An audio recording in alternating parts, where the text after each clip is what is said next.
আজকে এমপি মন্ত্রীরা হাজার হাজার কোটি টাকার মালিক, কেউ দেশে নাই, সব বিদেশে পালিয়ে গেছে। কথা কন নাকি আপনারা? একটা দেশের প্রধানমন্ত্রীর থেকে শুরু করে এমপি মন্ত্রী, আমলা কামলা, নায়ক গায়ক ডাক্তার বলেন, আর ইউনিয়ন পর্যায়ে নেতা কর্মী, এমনকি হুজুর পর্যন্ত পালিয়ে গেছে। এরকম পতন পৃথিবীর ইতিহাসে কারো ঘটেনি। কথা বলে ঠিক না? আমরা বারবার বললাম ম্যাডাম পদত্যাগ করেন, ম্যাডাম পদত্যাগ করেন। উনি যদি পদত্যাগ করিয়া জেলেও যাইতেন, কয়েক বছর পরে নেতা কর্মী ফুলের মালা দিয়ে আবারও জেলখানা থেকে বের করতো। কিন্তু পালিয়ে যায়, কাজটা ঠিক করেনি। কথা বলেন? এজন্য আল্লাহর খেলা বোঝা বড় দায়। আমরা চাইলাম পদত্যাগ, আল্লাহ বলে কিসের পদত্যাগ? এরা যে অন্যায় অপরাধ করেছে, শুধু পদত্যাগ না, আমি আল্লাহ এদেরকে দেশ ত্যাগ করতে বাধ্য করবো। কথা বলে ঠিক না? ইন্না বাতশা রাব্বিকা লাশাদীদ, আল্লাহর পাকড়াও বড় কঠিন। আল্লাহ ধরে না, যেদিন ধরবে মামু বাড়ি দিল্লি গিয়ে পড়বে। শুধু একবার বলেছে আমি লাইভে আসতেছি, জনগণের উদ্দেশ্যে ভাষণ দিব। ছাত্র আন্দোলনের বিপ্লবী সৈনিকেরা, এখনো এদের রক্ত কিন্তু ঠান্ডা হয়নি। ওরা বলতেছে দাঁড়া, তোর ভাষণ দিতেছি। ভারতে গেছেন, চুপচাপ থাকেন। কেন মিডিয়াতে এসে এগুলো ঝামেলা করতেছেন? চুপচাপ থাকেন, যতদিন মনে চায় থাকেন না, পাশেই তো আছেন, আমরা তো খোঁজ খবর নিতেছি। কথা কয় নাকি? উনি আবার কল রেকর্ড ফাঁস করে বলে দেশের জন্য আমার খুব মায়া হয়, আমি যদি থাকতাম আমাকেই হত্যা করা হতো, আমি এই জন্য পালিয়ে আসছি। আপনি নিজের জীবনের মায়া দেখলেন, আপনার কোটি কোটি অনুসারী যারা আপনার দল করে, রাজনীতি করে, তাদেরকে ভাবলেন না? তাদের জীবনের মায়া নাই? কথা বলে না কেন? আপনি একাই পালিয়ে গেলেন, হেলিকপ্টার নেকে তাদেরকেও নিয়ে যেতেন।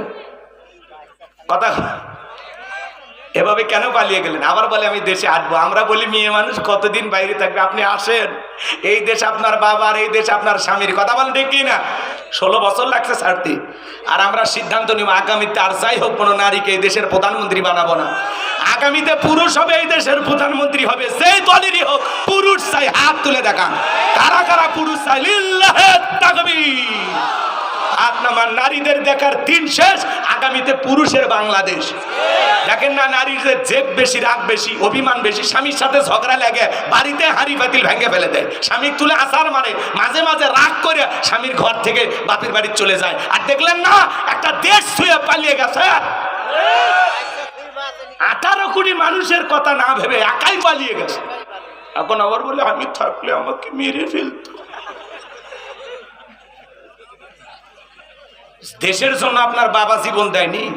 হ্যাঁ, আপনার বাবাও তো মারা গেছে। তা আপনি চলে গেলেন কেন? আপনি থাকতেন, একটা নতুন ইতিহাস হয়ে যেত। সমস্যা কি ছিল? এত ভয় করেন কেন? আপনি যদি খালি মিডিয়াতে এসে 1 মিনিট বলতেন আমি পদত্যাগ করছি, শেষ, কিচ্ছু হইতো না। ম্যাডাম খামাখাই চলে গেছেন। কথা কয় না? যায় আপনাকে নিয়ে আবার নরেন্দ্র মোদী বিভিন্ন জ্বালায় পড়ে গেছে। কথা কর না কেন? আপনারা মন খারাপ করেছেন আপনারা। উনি যদি দেশে আসতেছে, আমরা বলবো যাওয়ার আগে তো বলে যান নাই, আসার আগে এত বলা লাগবে কেন? যে দিক দিয়ে মন চায় আসেন। কথা কর, যাওয়ার আগে বলে গেছে, তাহলে আসার সময় বলা লাগবে কেন? যে দিক দিয়ে মন চায় আপনি আসেন, তো আপনি আসেন। কি কথা ক্লিয়ার না ভেজাল আছে?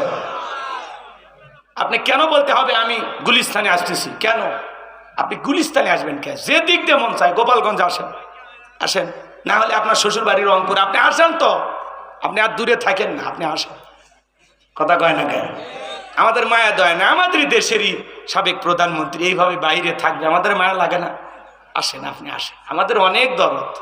আপনি আসেন, আপনার আদরের কোনো অভাব হবে না, আমরা যত্নে রাখবো আপনাকে। কথা কন, রাগ করেন নাকি আপনারা? ভালোভাবে না ডাকলে আসবে? তাহলে চিন্তা করেন, ধানমন্ডি 32 সেখানে আয়না ঘর পাওয়া গেল। এই সমাজে কি ছিল?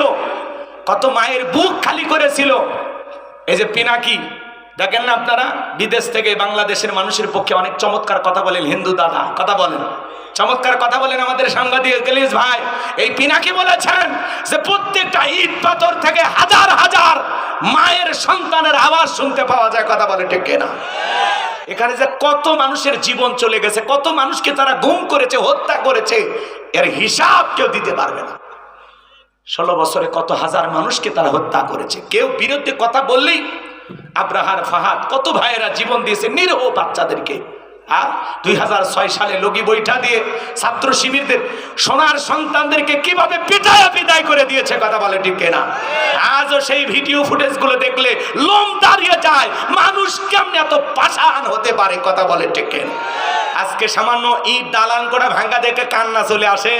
হ্যাঁ, অনেকে মাস্ক পরে দেখতে গেছে, মানে একটু ওই দল করে, একটু ভাঙতে গেছে, একজন যা বলতেছে, হে ভাই এগুলো ভাঙেন না, মানুষ দিছে গণধুলাই, সেই পিটন। তখন বলতেছে আমিও তোমাদের পক্ষেই, আমি 32-এর না, আমি এখন 36-এর লোক।